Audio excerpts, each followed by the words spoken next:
رکھیں۔ یہ بہن نے فرمایا کہ 8 سال یا 10 سال کا بچہ پانی میں ہاتھ ڈال دے تو کیا حکم شرع ہوگا؟ دیکھیں، پہلی بات تو یہ کہ میری طہارت کی کتاب آپ لوگ پڑھیں ضرور، یہ بیسٹ بک ہے، ابھی آئی ہے۔ یہ اس طرح کے تمام سوالات کے جوابات انشاءاللہ آپ کو کتاب میں ملیں گے، ضرور اس کو حاصل کریں۔ دوسری بات یہ ہے کہ بچے 2 طرح کے ہوتے ہیں۔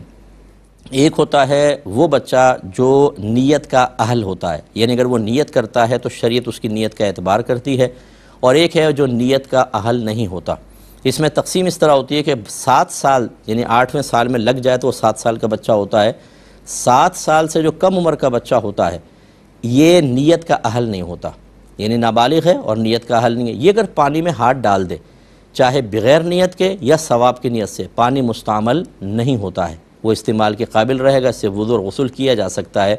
لیکن 8ویں سال کا بچہ جو 7 سال پورے کر چکا ہو تو یہ بچہ جو ہے یہ سمجھدار بچہ کہلاتا ہے اور نیت کا اہل ہوتا ہے۔